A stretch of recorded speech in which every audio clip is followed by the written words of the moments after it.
sociedad internacional y en las nacionales, pues los principios generales del derecho se han extendido por todo el mundo. Y bueno, y pues basándose, como dice acá, en la lógica y en la razón, buscando en promover valores importantes como ser la justicia, el bienestar común, el orden, la paz, la seguridad. Todo eso es lo que buscan los principios generales del derecho. Fíjense en algo. Los principios generales del derecho son diferentes a la costumbre, son totalmente diferentes. Sin embargo, en algunas ocasiones es muy difícil separarlos, pero son diferentes, muy diferentes. Debido que el criterio para distinguirlos, ¿verdad? La costumbre de los principios generales del derecho sería la permanencia, la permanencia. Los principios generales del derecho, mis queridos jóvenes, deben de permanecer en el tiempo, deben de permanecer, mientras que la costumbre ha evolucionado. Tengamos de ejemplo la libertad de mares.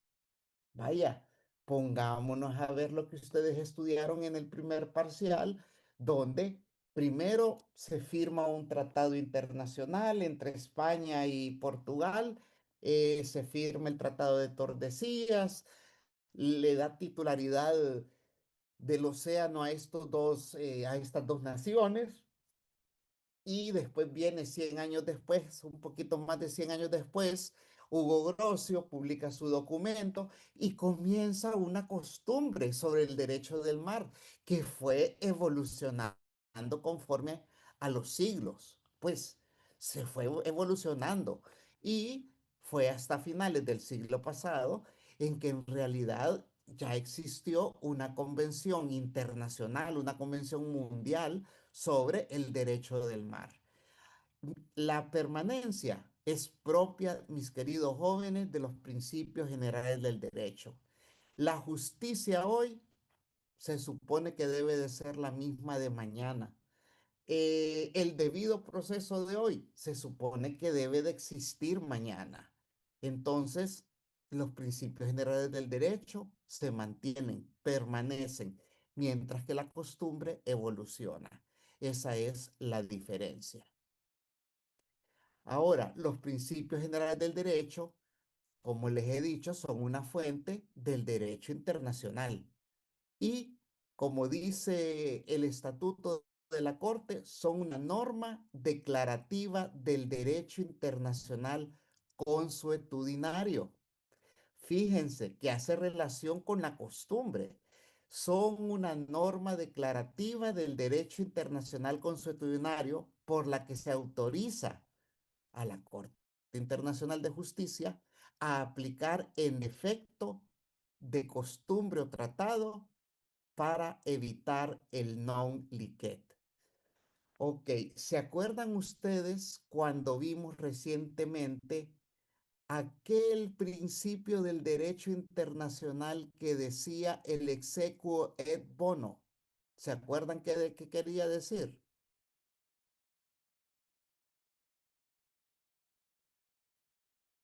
Pues no me acuerdo en este momento, abogado.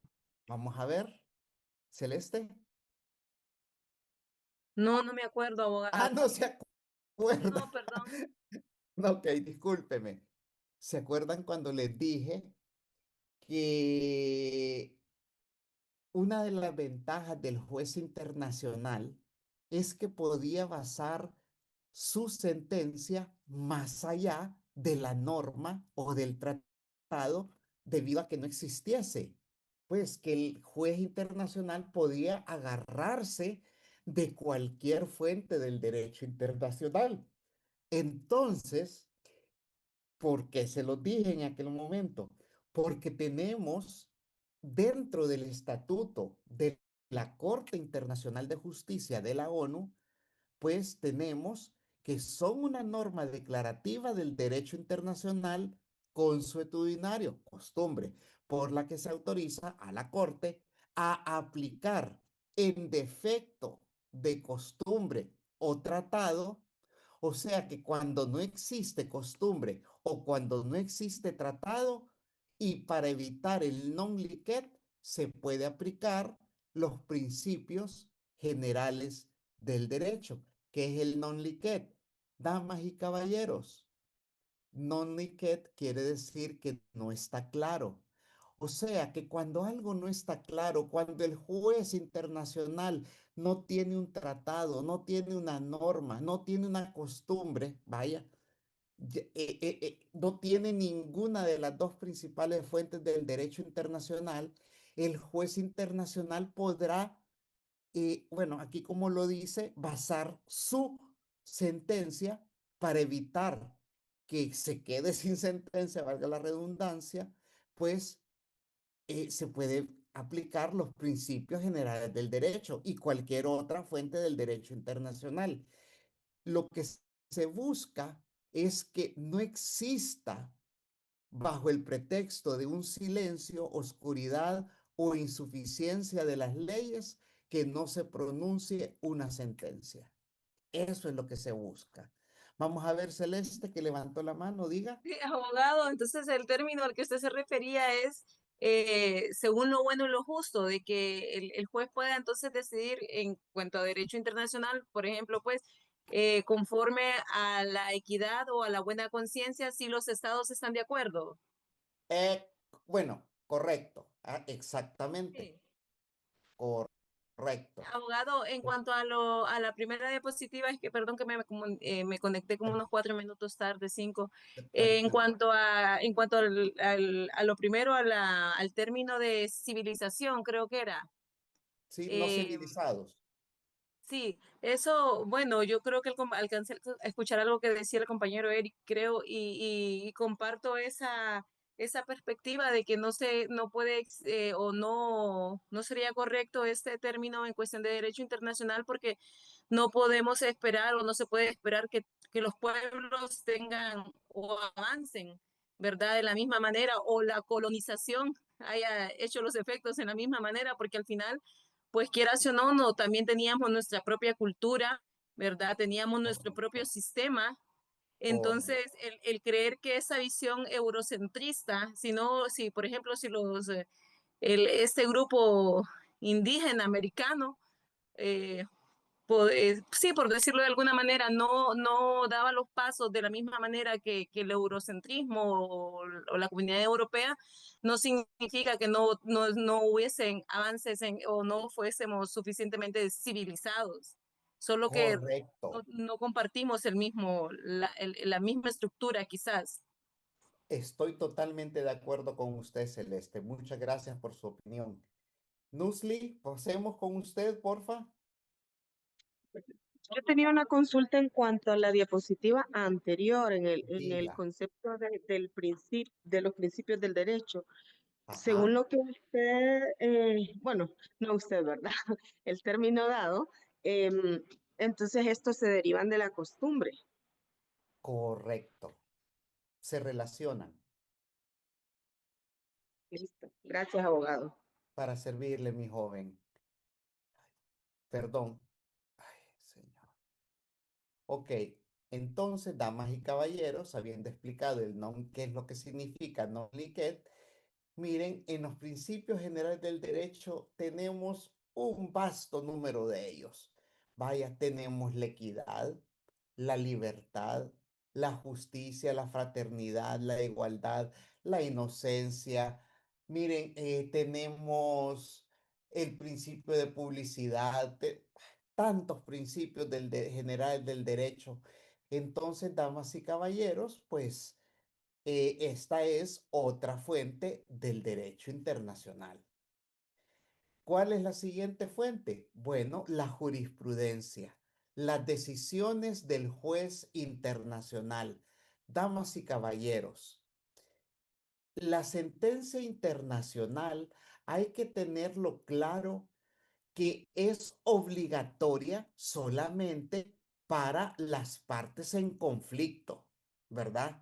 Así, así de sencillo. Ahora, ¿de qué nos sirve esa jurisprudencia?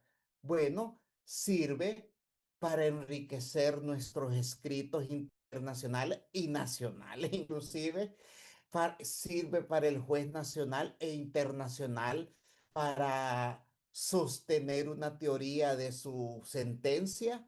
Damas y caballeros, las decisiones judiciales son fuentes del derecho internacional, son fuentes informales del derecho internacional y pueden ser aplicadas de forma análoga, o sea, que se parezcan, remitirse a ellas, etcétera. Sin embargo, no vamos a obligar a un Estado con una sentencia en la cual este Estado no fue parte.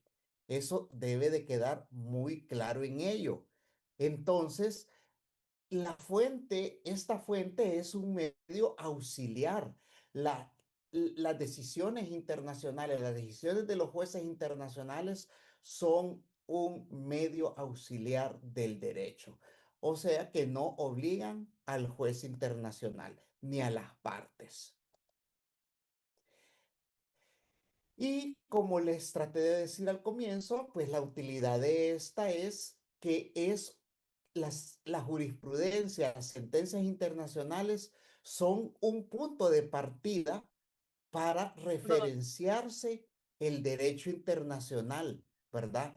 Eh, ya que, pues, se los he venido diciendo, en realidad, pues la norma internacional es bastante pobre aún, está en pañales, pues no existe una amplia codificación de normas internacionales.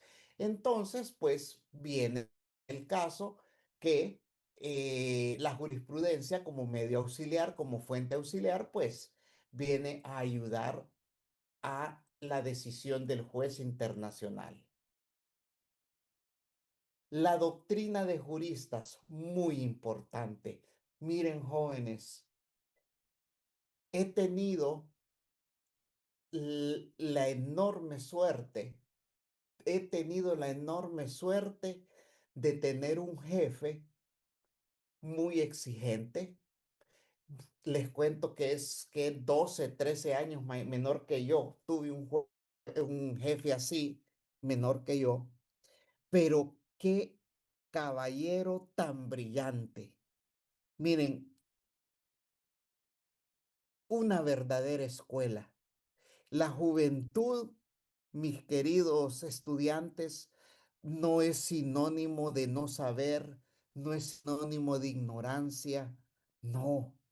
Juventud tal vez será inexperiencia, o hay algunos jóvenes que tienen más experiencia que uno, pero jóvenes, todo está en leer, en leer. Miren, este jefe que yo tuve, brillante, cuando teníamos que redactar una resolución, mire, este tipo en realidad, eh, perdonen que se los ponga así, pero era una obra de arte, un escrito de este señor, de este muchacho, un Da Vinci escribiendo sobre doctrina. Damas, caballeros, la doctrina es más importante de lo que ustedes creen, mucho más importante. Es la salida que tienen muchos abogados, entre ellos mi ex jefe, para la redacción de escritos, la redacción de resoluciones. Miren, el saber qué dijo quién, basar óigame, es algo, perdonen, lindo, es que la verdad enamora un documento bien escrito. Pero bueno, perdón, Celeste, diga. No, sí, amado, solo aunado lo que usted dice, que realmente la doctrina debe ser un ambiente intelectual, sobre todo de lo que nos estamos preparando en este campo, ¿verdad? Y apostarle más a eso que usted dice, al cultivarnos y menos IA, que es más práctico, la IA y no nos deja pensar tanto, ¿verdad? Sí. Y tener más una doctrina como profesionales. Sí, miren, yo pues no soy de estas personas que leen mucho, sí leo, pero no como debería. Y cuando me encuentro con un colega, así como me he encontrado ahorita en la Corte Suprema, un colega, puchica, qué tipazo es para leer. Y uno le dice, oíme, Ricardo, oíme, ¿qué puedo decir? Estamos en un amparo constitucional y el tipo siempre tiene una respuesta y una doctrina que aplicar. Jóvenes, En corto tienen algo que decir siempre, ¿verdad, abogado? exacto. Entonces, miren, jóvenes, los animo, pero es que los animo, los invito, los exhorto a que lean, a que lean. Miren, si se miren, ahora ni siquiera hay que comprar libros, se bajan gratis. Entonces, aprovechen. Se los digo de corazón. Entonces, miren, la doctrina de juristas, pues es la idea de derecho que sustentan juristas, pensadores. Obviamente es una fuente del derecho que es también auxiliar, no es una fuente formal, eh, no tiene fuerza obligatoria para un juez, para nada, pero jóvenes. Vaya, vámonos a mi ejemplo. En este momento, Dios mediante, me quedan 3 años y medio en la Corte Suprema. Cuando yo miro el escrito de un colega así, basado en juristas, yo sé que no me obliga, pero me interesa leer, me interesa meterme en el rollo del escrito. ¿Por qué? Jóvenes, puchica, se nota cómo los colegas, algunos colegas, pues tratan de enriquecer sus fundamentos con ley, con bueno, con todas las fuentes, doctrina, principios, jurisprudencia, etcétera. Y realmente, jóvenes, estos colegas son los que llaman la atención al juez de que los motivan a seguir leyendo. Por eso les digo y los animo para hacerlos. Hoy en día, hoy en día, la doctrina de juristas la verdad es muy pobre y principalmente sale de las universidades. Nosotros aquí en Autónoma se está creando un semillero y debo de rendirle pues, pues el sombrero a la directora del instituto, la abogada Nívida Flor Hernández, que realmente pues se está tomando la tarea de agarrar jóvenes estudiantes de la carrera y encauzarlos y los está encauzando a escribir, a investigar. Entonces eso es algo muy bueno. Eh, Entonces, damas y caballeros, la importancia de la doctrina obviamente fue muchísima cuando los tratados eran inexistentes, totalmente inexistentes o escasos, y pues la costumbre no estaba suficientemente determinada. Y bueno, sí ha perdido importancia la opinión jurídica, pues, pero de algo sirve. Vaya, para mí, Hugo Grocio, pues el padre del derecho internacional, pues un enorme jurista, escribió X cantidad de documentos que pues han servido por muchos siglos a muchas personas. Vaya, otro jurista, Ulpiano, que ustedes ya lo estudiaron. Damas y caballeros, Ulpiano, Ulpiano, en su mundo allá, tal vez porque no había internet ni televisión, escribió 287 libros, 287 documentos y Creo que Ulpiano, respetando a nuestro Señor de los cielos, a nuestro Padre Celestial, que nos dio 10 mandamientos, yo creo que Ulpiano hizo una excelente labor resumiéndolos en 3 principios que un hombre está obligado a cumplir: vivir honestamente, no hacer daño a otro y dar a cada quien lo suyo. Óigame, 3 principios hermosos, bellos. Miren, vive honestamente, no robes, no cometas actos de corrupción, no te metas con la mujer de tu prójimo, no hagas daño a otro y trabaja, porque si no trabajas no comes. Dar a cada quien lo suyo. En realidad, 3 principios con los que podemos vivir todos en paz. Otro jurista, bueno, tenemos el barón de Montesquieu, quien escribió El espíritu de las leyes. Damas y caballeros, creo que es una obligación para todo abogado, para toda persona que estudia derecho y que antes de recibir su título haya leído La República de Platón, El espíritu de las leyes y El infierno de Dante. Creo yo de que son 3 obras muy buenas, muy, pero muy buenas, que todo abogado debería de conocer.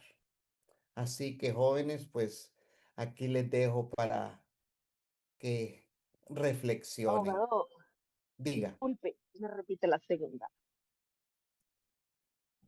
O las eh, tres, La para República de anotarlas. Platón Sí, el infierno de Dante. y El espíritu de las leyes de Montesquieu, Gracias, abogado. para servirle. Fíjense de que ustedes en la clase de Derecho Comunitario van a escuchar el nombre de este jurista, el primero que está en la parte superior, el señor Robert Schuman. Robert Schuman, damas y caballeros, se le denomina el padre de la Unión Europea. Miren, jóvenes, nosotros hace 200 años pensamos en una Centroamérica unida, bueno, en un solo territorio. Mientras que los europeos estaban dando en la torre, matándose entre ellos, nosotros estábamos pensando en estar unidos. Pasó un siglo y ellos estaban en la Primera Guerra Mundial y después una segunda, y nosotros estábamos pues en la comunidad económica centroamericana, queriendo unificarnos. Jóvenes, ¿qué nos pasó? Realmente no sé. Pero este caballero en 1950 dio un discurso, dio un discurso. Ese discurso hablaba de comercializar 2 productos entre 2 naciones: el carbón y el acero, y entre Alemania y Francia. Eso se convirtió en la comunidad de el carbón y el acero, y eran 6 estados. Y eso es hoy en día la Unión Europea. Ellos no comenzaron pensando en que se iban a unificar. No, ellos comenzaron con 2 productos y con 2 naciones. Y de ahí lo que tienen es un monstruo económico, político y social. Eso es bello. Pero bueno, ¿qué nos habrá pasado a nosotros? No sé, realmente no sé. Me gustaría la persona, el ser humano que me dé la respuesta que qué nos pasó en este sector del mundo, pues yo creo que se ganaría el premio Nobel. Pero bueno, otro jurista, Hans Kelsen, el más grande, a mi criterio, el más grande jurista del siglo XX. Damas y caballeros, Hans Kelsen, un jurista alemán, pues es el que yo prefiero. Ya lo vimos un poco cuando estudiamos la soberanía. Kelsen para mí, pues, basaba todo en el derecho, todo, absolutamente todo, y creo de que esa es la mayor característica de él. Muy bien. Siguiente fuente del derecho, las resoluciones de los órganos internacionales. Esta fuente del derecho, mi querida gente, esta fuente, pues, es de las más recientes. Pues las organizaciones internacionales podríamos decir que nacieron, pues, en la mitad del siglo XX, poquito más abajo de la mitad del siglo XX. Y bueno, en estas organizaciones internacionales, pues, eh, se discuten normas, se discuten proyectos, se discuten, bueno, y al final siempre existirá una resolución que pues será obligatoria para las partes que se deseen someter a ellas. Y es un buen medio pues para la creación del derecho internacional. Obviamente, como es una fuente reciente del derecho internacional, ella no aparece, literalmente no aparece expresada en el Estatuto de la Corte Internacional de Justicia, en el artículo 38. Todas las otras fuentes del derecho aparecen, pero no aparecen las resoluciones de órganos, organismos, organizaciones internacionales. Y pues la organización que más ha profundizado en su evolución, pues es la Unión Europea. Y en cuanto a Naciones Unidas, es el órgano, pues, capacitado para generar normas obligatorias. Y el órgano es, pues, el Consejo de Seguridad.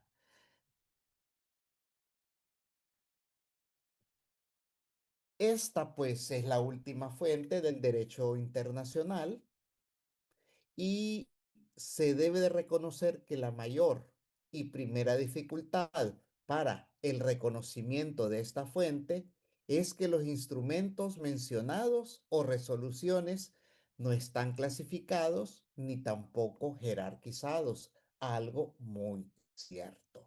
No están clasificados ni están jerarquizados. La norma internacional tiene ese pequeño problema de jerarquía porque, vaya, una preguntita sencilla, vaya, para darles a conocer eso, para hacer valer lo que le estoy diciendo a ustedes. ¿Qué es más importante? ¿Una resolución de la ONU o una resolución de la Organización de los Estados Americanos, de la OEA? ¿Cuál será más importante y por qué?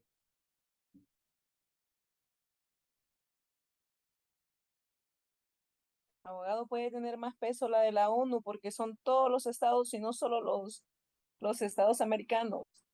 Entonces, Ujú. esa mirada puede ser más amplia, la perspectiva. No sé, no estoy segura. Mire, Andrea, no se preocupe. Celeste. Gracias por su respuesta, la ha sustentado y bueno, es una manera de sustentarla. Dele viaje, gracias. ¿Alguien más? Abogado, Vamos a concuerdo con ver, la opinión de Lizzy. Celeste que la ONU tiene mayor alcance global también, entonces por eso tendría más peso al momento de una resolución. Ok, Lizzy. Está bien, perfecto. Gracias por su respuesta, pero sobre todo gracias por sostenerla en base a un argumento. Eso es lo que yo deseo de ustedes.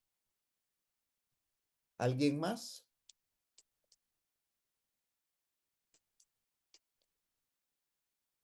Bueno, jóvenes, la respuesta a la pregunta es que en realidad ninguna jerárquicamente es superior a la otra. ¿Por qué? Porque ambas son resoluciones. Lo que cambia es lo que dijeron sus compañeras en cierto sentido. La ONU sí tiene un mayor espacio de cobertura porque es a nivel mundial. Son 193 estados en todo el globo que son miembros de la ONU. Y en cambio son 35 los miembros de la OEA. En número de estados, pues sí abarcará más. Y en territorios también, también abarcará más la ONU. Pero una resolución de la ONU no es superior o jerárquicamente superior a una resolución de la OEA. Que quede claro eso. Vamos a ver, Yavet. Buenas tardes a todos, ¿qué tal? Hola. Una pregunta, entonces las resoluciones de la Asamblea General de la ONU son obligatorias o únicamente son una recomendación? Son recomendaciones, mi querido joven. Son recomendaciones. Cheque. ¿Algo más? Ok. Entonces, la codificación. Abogado, ¡Uy! solo alguito, Ordene. no solo Espere, alguito. Entonces, espere, ¿pero espere, qué? que La vamos a ONU, regresar. Vamos pero a entonces, regresar. Vamos a regresar. Perdón. entonces la ONU, Sí. podríamos decir que si hiciéramos un mapeo de actores entre OEA, ya me quedó claro lo que usted me dice, que no hay un peso entre que si tiene más peso la de la ONU o la de la OEA. Pero si hiciéramos un mapeo de actores, por ejemplo, con poder e influencia, entonces diríamos que la ONU tiene mayor alcance. Sí. Pero ojo, lo que yo estoy hablando es jurídicamente, Sí, jurídicamente, no hay ninguna jerarquía. Es lo mismo. sí, ¿Estamos? gracias. A la orden, a la orden. Bueno, entonces, vámonos a la última fuente, la codificación del ordenamiento internacional. Jóvenes, en realidad la codificación del ordenamiento internacional es poner las reglas sobre una determinada situación, poner las reglas y pues se plasman, se organizan y los estados se comprometen a acatarlas. Es un tratado internacional, vaya, grande, una conferencia. Y bueno, esto tiende a modificar de una forma poderosa el derecho internacional. Tenemos, vaya, el ejemplo. Vaya, ¿a qué le llamamos codificación del ordenamiento internacional? Bueno, ya lo vimos prácticamente, son tratados internacionales. Vimos la Convención de Viena sobre el Derecho de Tratados de 1969. Eso es codificación del ordenamiento internacional, porque estamos hablando de normar los tratados internacionales. La Convención de Viena sobre el derecho del mar. Entonces, todas estas convenciones, pues, vienen a ser una codificación del ordenamiento internacional. Ahora, ¿de dónde surge? Damas y caballeros, es muy poco conocido la Comisión de Derecho Internacional de la ONU. La Comisión de Derecho Internacional de la ONU es un órgano eminentemente técnico jurídico que se dedica a investigar, a leer, a crear, pues a codificar, a proponer codificación de ciertas situaciones, como les he venido diciendo, del derecho internacional. La comisión es un órgano, pues es una agencia que depende directamente de la Asamblea General de las Naciones Unidas. Su trabajo es escribir, investigar y proponer. Ellos, damas y caballeros, son los que escribieron la Convemar, las convenciones de tratados. Ellos escribieron sobre la responsabilidad internacional. Bueno, y bueno, ellos son los encargados. Ellos están en el cargo, son hombres y mujeres de alrededor del planeta. Eh, Son creo que 28 los que miembros, 28 miembros, están en el cargo por 8 años, a ver, 8 años, no me acuerdo. La cuestión es que más bien es una chamba de por vida, porque los que una vez entran se quedan, porque se religen ya que el trabajo de ellos no es fácil, debe de haber una continuidad. Tal vez les parecerá que no es justo, pues, de que se quede la misma gente trabajando, pero en realidad es necesario para la continuidad del trabajo. Miren, se van a sorprender, pero cuando se normó la responsabilidad internacional, simplemente, simplemente se tardaron 52 años. Entonces, vaya, 52 años. ¿Cuántos se tardaron en la Convemar? Bueno, 1956, pongámosle. Y la convención fue en el 82, ¿será? Y bueno, por ahí, vaya, 30 años.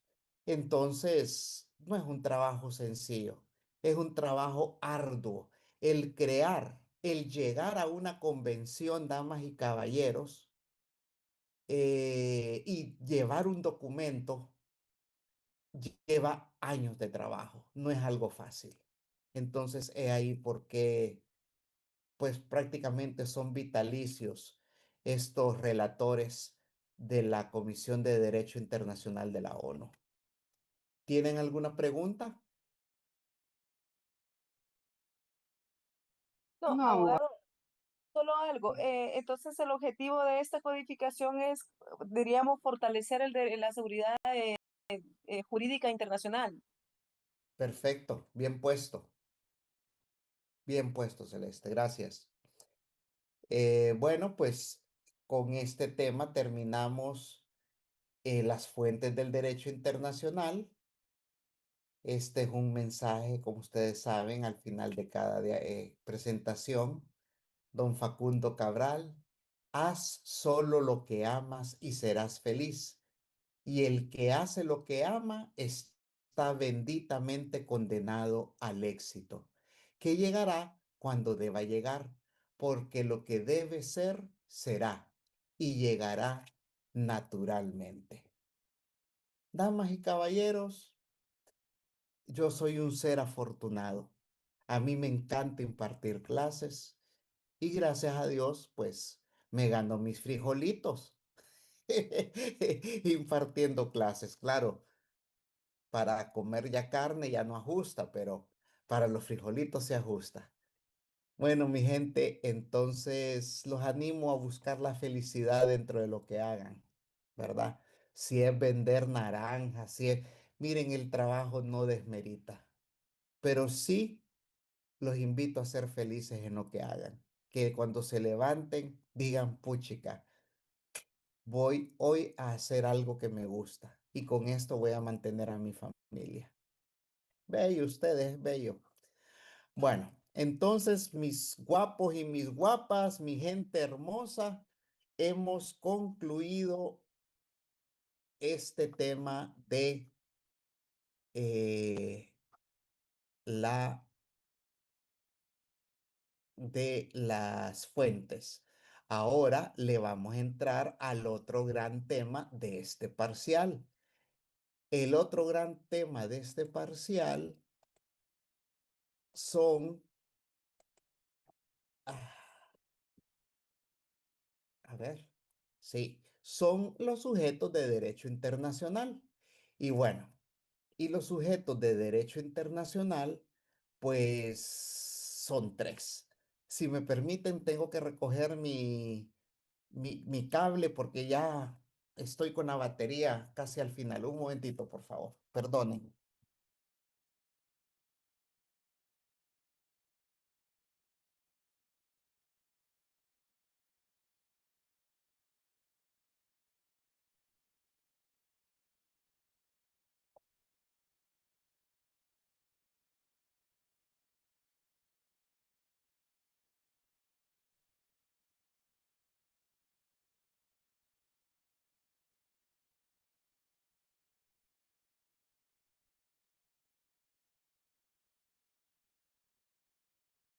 Hoy sí, ya estamos.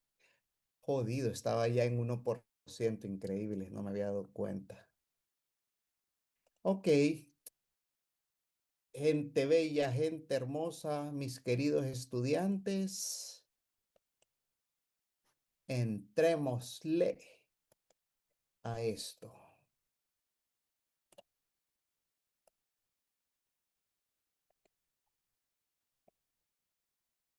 Bueno, los sujetos de derecho internacional, muchachos, déjenme quitar esta papada de acá.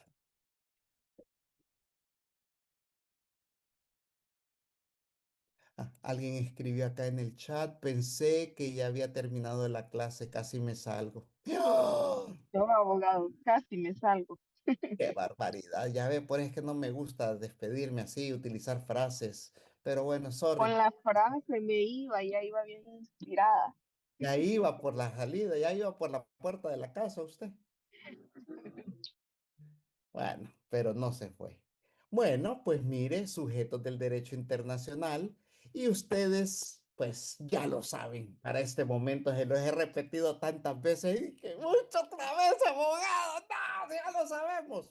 Yo lo sé, pero bueno, ¿cuáles son los sujetos del derecho internacional? Bueno, el Estado, principalmente el Estado. Segundo, las organizaciones internacionales.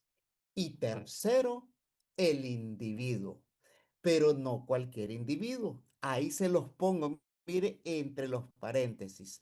Es aquel individuo que tiene representación internacional. Ok, entrémosle.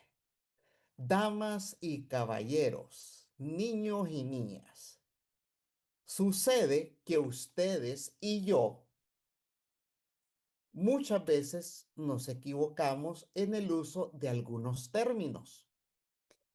Los términos son patria, país, nación y estado. Jóvenes, muchas veces los utilizamos como sinónimos. Damas, caballeros, no son sinónimos. Patria, país, nación y estado son cuatro conceptos diferentes. No importa a veces realmente cuando a veces lo utilizamos, pero hay situaciones en las cuales sí debemos saber qué quiere decir cada uno de ellos. Bueno, para terminar el día de hoy, hoy sí, Nusli, me estoy despidiendo. Así que nos vemos mañana, Dios mediante, y vamos a comenzar con este tema, ¿verdad? Y Muchas gracias por su atención de siempre. Un abrazo y nos vemos. Bye. Bendiciones, abogado. Gracias, abogado. Gracias, abogado. Para Buenas tardes, servirle. abogado. Feliz tarde. Feliz